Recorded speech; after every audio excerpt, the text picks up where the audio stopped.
नमस्कार, मेरा नाम किमाया शर्मा है। मैं मिस्टर नीरज शर्मा की पोती हूँ। आज मैं आपको दिल्ली के सौदागरों के बारे में बताऊंगी।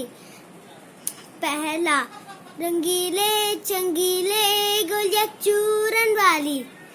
दूसरा, मूंगफली में मजा बेदाम।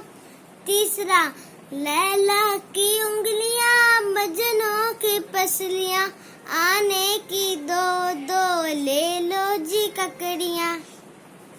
Thank you.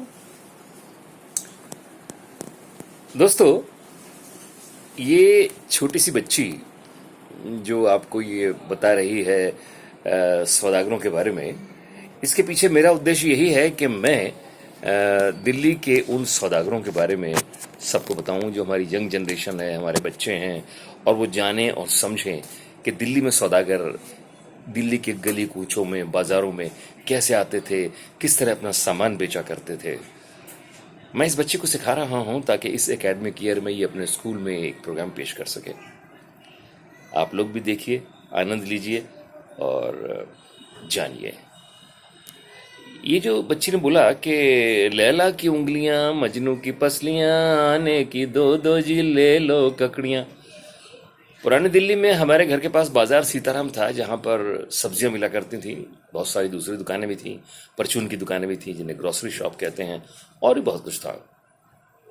तो हम घर की सब्जियां वगैरह लेने के लिए जब वहाँ जाया करते थे, पहले अपने फादर के साथ जाते थे, फिर अकेले जाते थे, तो वहाँ पर ये जो सब्जी वाले थे, जो ककड़ी बेचते थे, वो ऐसे आवाज़ लगाते थे। वो कई बार लकड़ी के ठेलों पर बेचते थे, कई बार सड़क के किनारे बैठे होते थे। स्थान उनके निश्चित थे। आवाज़ कैसे लगाते थे?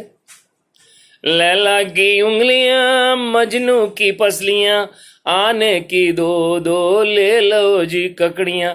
लैला की उंगलियां मजनू की पसलियां, आने की दो दो जी ले लो ये ककड़ियां। ऐसे बेचते थे। अब कोई ऐसे बेचे तो आप क्यों नहीं खरीदेंगे? इसी प्रकार हमारी गली पीपल महादेव में एक फ्रूट चाट बेचने के लिए आदमी आता था। माथे पे तिलक, सिर पे गांधी टोपी और हाथ में थाल पीतल का, कंधे पे रखा हुआ, नीचे से हाथ का सिराना दिया हुआ उसको, और उसमें फ्रूट्स होते थे धुले हुए, साफ, ढके हुए, और वहीं बीच में छोटी छोटी कटोरियाँ होती थी जिसमें मसाले होते थे। गरम मसाला, चाट का मसाला, मिर्च, पीली, लाल, नमक, ये सब हुआ करता था। और लोग इंतज़ार करते थे उसके आने का कि वो कब आएगा और हम चाट के पत्ते उससे लेंगे। कोई 2 पत्ते चाट मांगता था, कोई 3 पत्ते, कोई 4 पत्ते, कोई 1 पत्ते। और कुछ घर तो तय थे कि उसने वहाँ रुकना ही है, रुक के आवाज़ लगानी है, और वो घर वाले आएंगे और चाट के पत्ते ले जाएंगे, और आसपास के लोग भी आएंगे, और हम जैसे लोग चाट भी खाया करते थे, और उसकी जो आवाज़ थी उसका रस भी लिया करते थे। तो कैसे बेचता था? छंगीले रंगीले गोलियां चूरन वाली, छंगीले रंगीले गोलियां चूरन वाली। बड़ी दूर तक उसकी आवाज सुनाई देती थी, और बहुत दूर से उसकी आवाज सुनाई देती थी। वो चटपटा दौर, वो साफ सुथरा दौर एक खास दौर था। इसी तरह रात को जब हम सो जाते थे और सर्दियों के दिन होते थे, तो हमें इंतज़ार रहता था एक ख़ास सामान बेचने वाले का, और वो एक बंगाली था। और किस तरीके से वो एक झोला सा लटकाए हुए, छोटी सी तराजू उसमें रखे हुए मूंगफली बेचा करता था। मूंगफली भी अच्छी खासी बड़ी होती थी, और हमें उसका इंतज़ार होता था। बिस्तर पर हम लेट गए, लेकिन आया नहीं अब तक। थोड़ी देर में आवाज़ सुनाई दी, मूंगफली में मजा बेदाम, मूंगफली में मजा बेदाम, आओ जी बाबा, आओ जी, आ जाओ, मूंगफली में मजा बेदाम। हम नीचे उतर के गए, दरवाजा खोला और उससे मूंगफली ले ली, 10 पैसे की, 15 पैसे की, 20 पैसे की, और बड़े शौक से देके जाता था, और उतने ही शौक से हम लेकर रात को मूंगफली खाते थे। उस दौर में जब हम सिनेमा हॉल में पिक्चर देखने के लिए जाया करते थे, तो छोटे थे, अपने परिवार के साथ जाते थे, तो जो इंटरवल हुआ करता था, इंटरवल के बाद जब हम सिनेमा हॉल में बैठते और फिल्म शुरू होती तो एक चुटक चुटक चुटक चुटक चुटक चुटक चुटक चुटक चुटक चुटक चुटक चुटक कोरस में बहुत गहरी आवाज सुनाई देती थी। आपको ताज्जुब होगा कि वो मूंगफली छीलने की आवाज थी। पूरा सिनेमा हॉल मूंगफली छील छील के खाता था और उसकी आवाज चारों तरफ गूंज जाती थी। जब तकरीबन दोपहर का वक्त होता था तो एक फेरी वाला आता था वहां पर, और उस फेरी वाले का 3 पहिए का ठेला होता था। उसको 2 जने पीछे से धकेल रहे होते थे। उसके बीचों बीच में एक मटका रखा होता था, बड़ा मटका, और उस मटके के ऊपर लाल कपड़ा रखा होता था ढका हुआ, और उसके चारों तरफ पुदीने की गड्डियां लगी होती थी, और साथ में ही रखे होते थे मटखैने, जिसमें उस मटके में जो भी होता था वो दिया करता था, और वो ठंडा होता था, बर्फ पड़ी होती थी उसमें। आज तो हम बाहर की बर्फ इस्तेमाल नहीं करते, लेकिन तब बर्फ में ऐसी कोई बात नहीं थी, हम सब पिया करते थे उसको। और वो था जलजीरा, और साथ ही उसमें एक जो मालिक होता था उसका, वो लंबे कद का, सर पे उसके वही गांधी टोपी रखी हुई, तिलक लगा हुआ और बड़ी बड़ी मूछें और ऊंची ऊंची धोती बांधी हुई उन्होंने।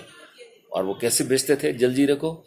जलजीरे की आ गई बाहर, हमारा जल निराला, जलजीरा पानी वाला।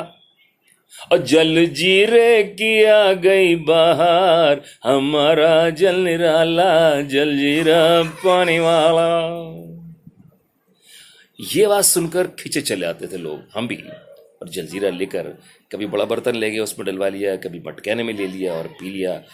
स्वादिष्ट, चटपटा, मजेदार, ठंडा हुआ करता था वो। कहाँ चले गए वो लोग? इसी तरह कोई शाम को 3-4 बजे के वक्त एक आदमी अपने सर पर एक टोकरा रखा हुआ, और उस टोकरे में वही लाल बड़ा सा मटका लाल कपड़े से ढका हुआ, और उसके चारों तरफ खाली कूजे रखे होते थे मलाई की बर्फ के। और वो आदमी सर पे रख के झुका झुका सा, ऊंची सी धोती बांधे, झुका झुका सा पीछे चला जा रहा है, दोनों हाथ टोकरे पे लगाए हुए हैं। और वही मोटा सा लंबा सा आदमी, वैसे ही दिखने वाला, कंधे पे गमछा, सर पे टोपी, बड़ी बड़ी मूछें। बड़ी बड़ी मूछों का बड़ा शौक था उन लोगों को। और वो चला जा रहा, आवाज लगा रहा है, वो बड़ी मस्तानी चाल चलते हुए जाता था। मलाई की बर्फ, मलाई की बर्फ, मलाई की बर्फ। और ये सुन के हम बाहर आ गए। अरे बर्फ वाले भैया, रुको रुको रुको रुको। हाँ जी बाबूजी। हाथ लगा के उसने सर पे से टोकरा नीचे रखवाया, और जो टोकरा उठा के चल रहा था उसने थोड़ी सी राहत की सांस ली, क्योंकि सिर पे वजन था। हाँ बाबूजी, कौन सी खाएंगे? दूध की, रबड़ी की, मलाई की या आम की? अरे भैया आम की दे दो। उसने लाल कपड़ा हटाया, अंदर से कूजा निकाला, शायद मेटल का होता था, बाद में मिट्टी का भी होने लगा, शादी ब्याह में मिट्टी का हुआ करता था।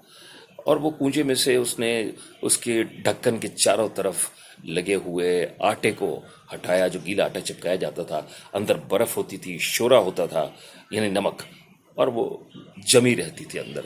बाहर निकाला, उस आटे को उसने चाकू से हटाया, ढक्कन हटाया, चाकू कूंजे के अंदर डाला, और गोल गोल घुमाते हुए गोल गोल मलाई की बर्फ ढाक के पत्ते पर रखकर आपको पेश कर दी।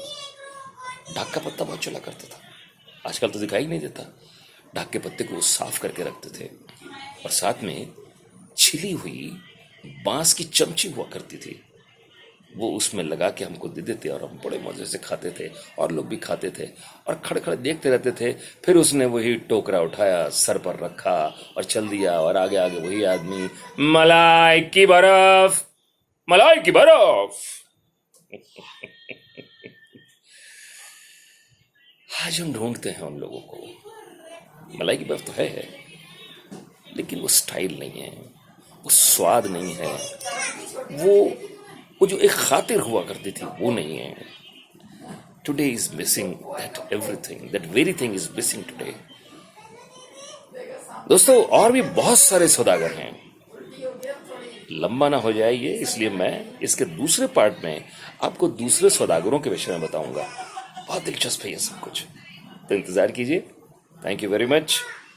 सुखी रहिए, खुश रहिए, स्वस्थ रहिए और अगले एपिसोड का इंतजार कीजिए। Thank you very much. नमस्कार, प्रणाम।